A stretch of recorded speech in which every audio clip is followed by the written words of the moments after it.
there, Math Analyzers. Welcome to your Chapter 6, Lesson 5 video. We are just going to do some mixed review of solving quadratic equations. So this one is the notes. The homework is the same deal. It's kind of review before the quiz, okay? This quiz is actually on Google Forms because I do need to see work for every problem, so it can't just be a Delta Math deal. So we'll have that come in our way, but this is kind of the first review before the next paper review, and I'll do a video doing parts of the paper review and then release the full answer key. So I first want to state that so far, our methods of solving quadratic equations are by factoring, by taking square roots of both sides, by completing the square, or by quadratic formula. We know that quadratic formula and completing the square work every single time. Those are the most reliable ways to solve a quadratic equation. Okay, those two are really the ways that we should go with the majority. But sometimes we have quadratic equations that are super quick to solve by factoring. And so that's what we teach you first in Algebra 1 to get you ready for this part. Now, I just want to point out that if you can solve by completing the square, you can't solve by taking square roots of both sides, okay? Because solving by completing the square will have to have an x term as part of it, okay? Hold on one second. You can hear my phone ringing. So I was talking about the difference between when you can complete the square and when you can take square roots, which actually is really the same thing. When you can take square roots of both sides, you just don't have that x term present at all.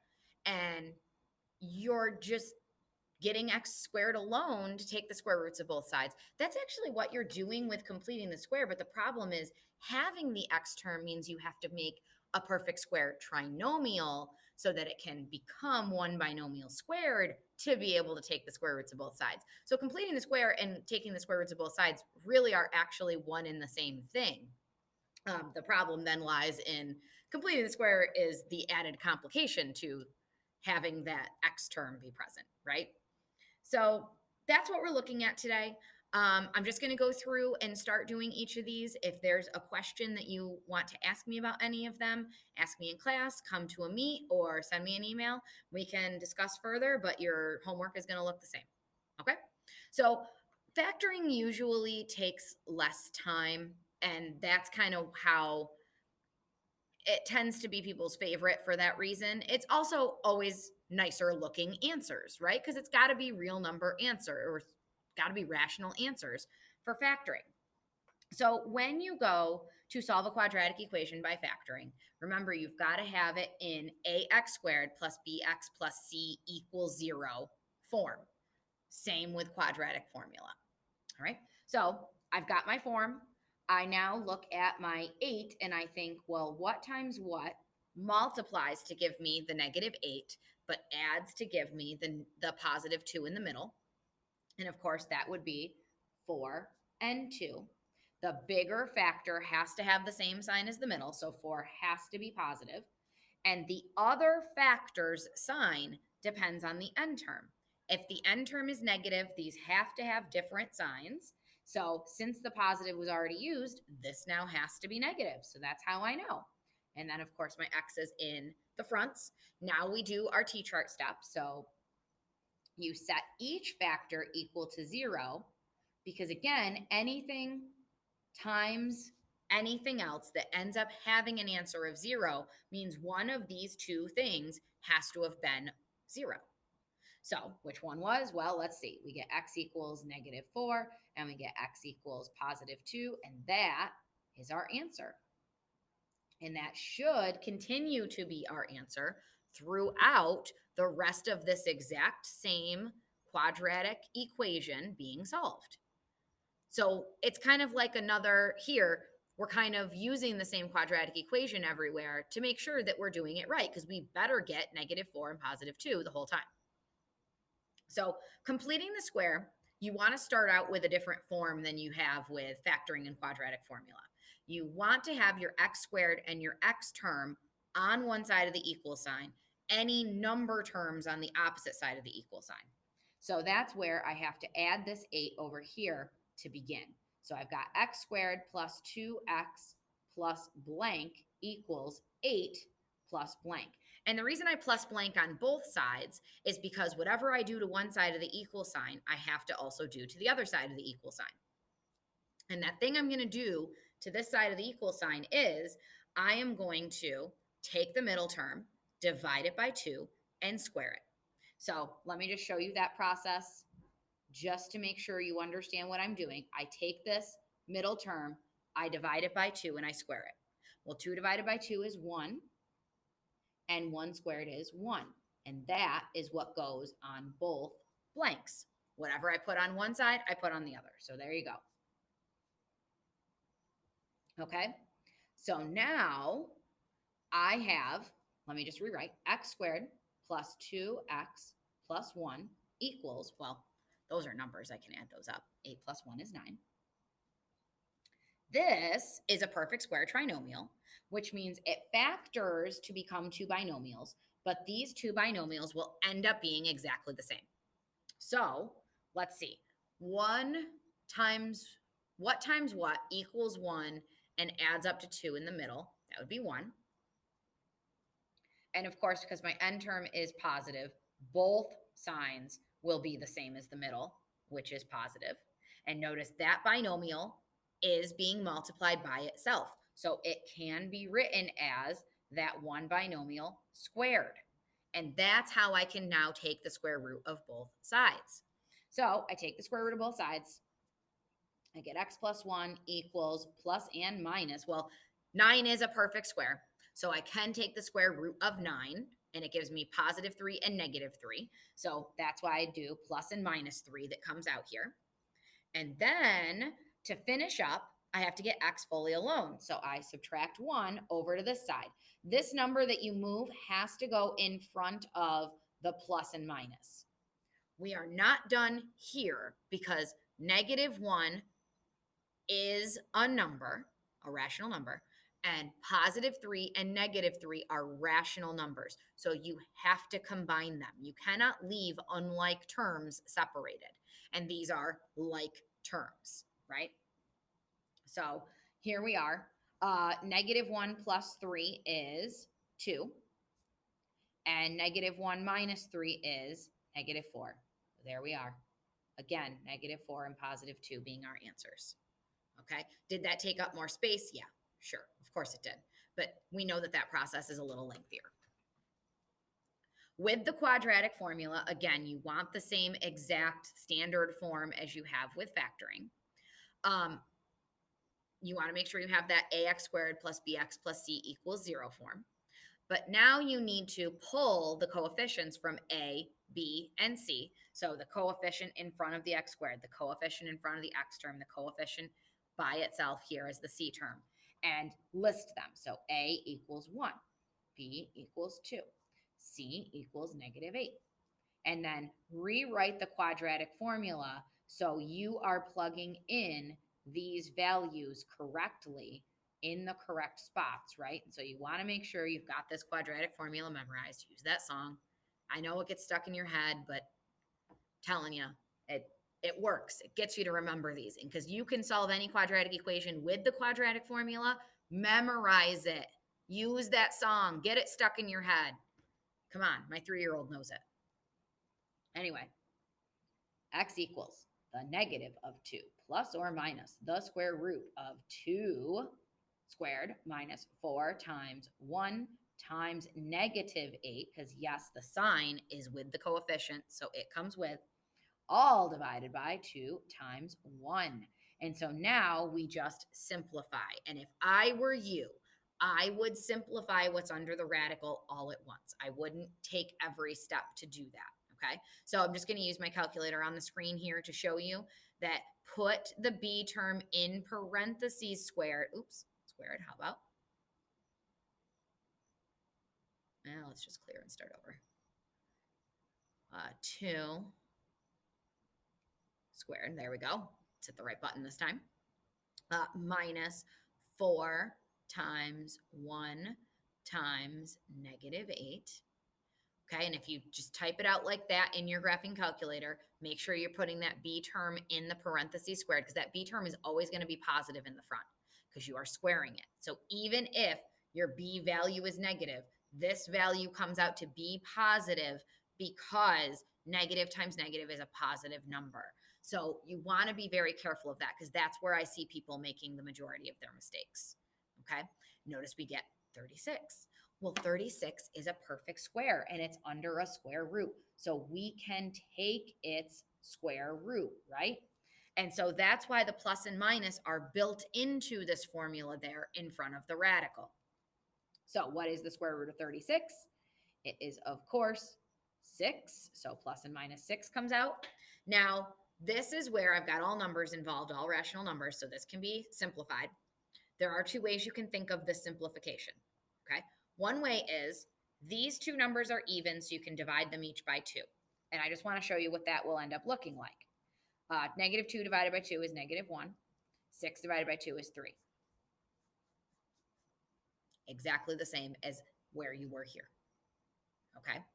Or, okay, you can treat it as, well, I'm going to simplify the top with each of the different signs and then divide it by 2.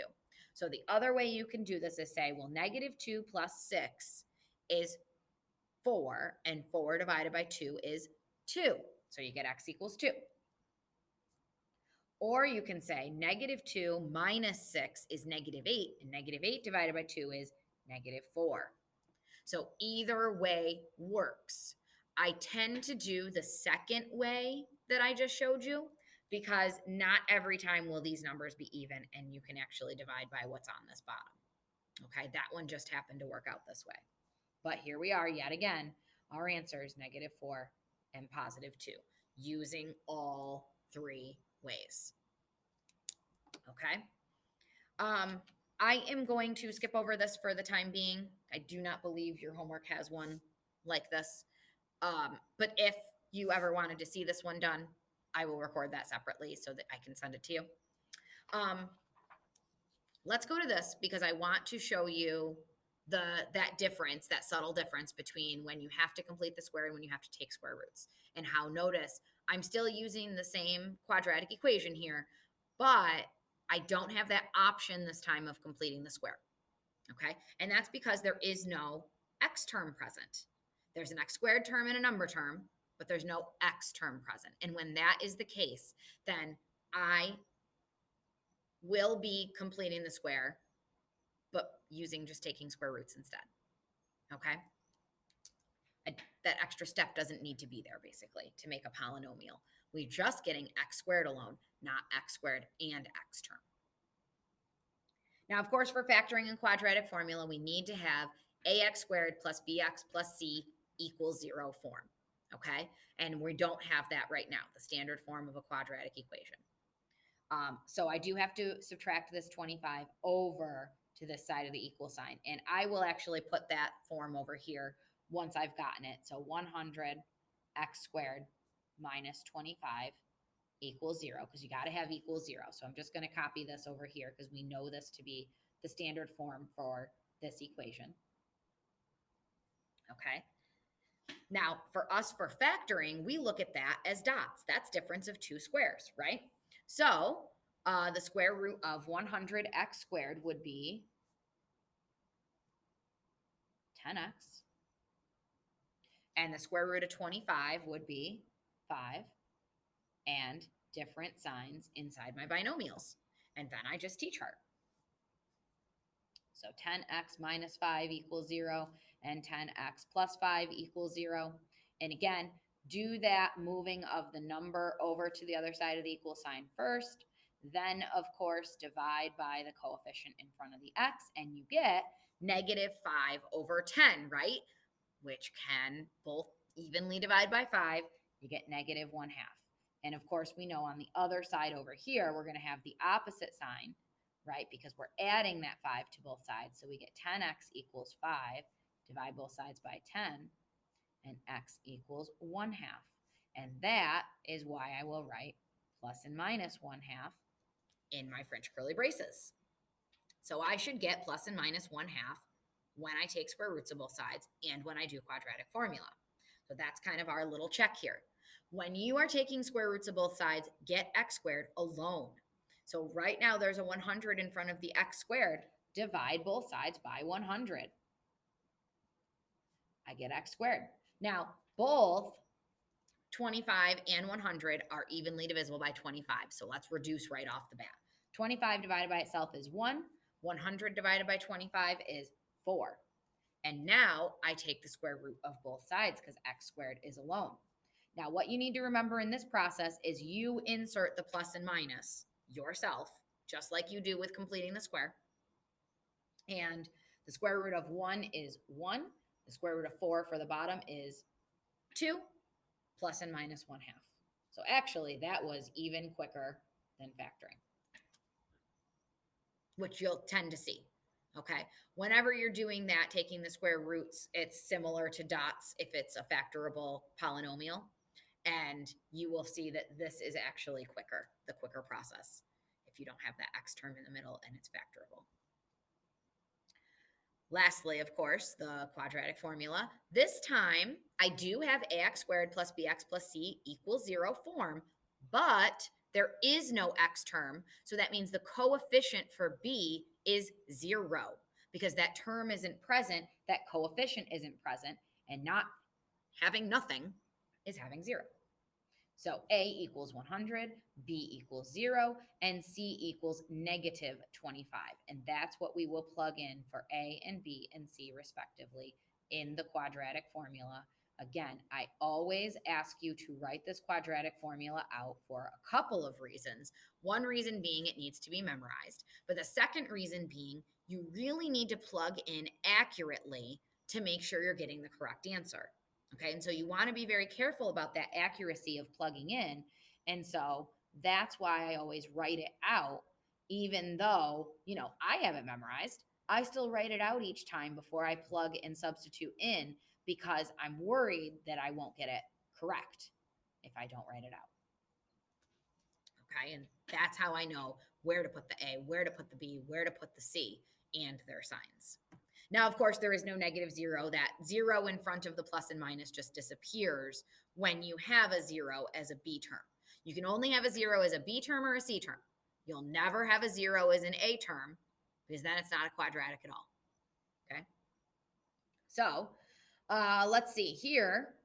0 squared is still 0. But you know what? Again, let's plug that into the graphing calculator. Okay, so even with I know 0 squared is 0, I'm still going to start with it. And then minus 4 times 100. Oops, one extra 0 there. Let's get rid of that.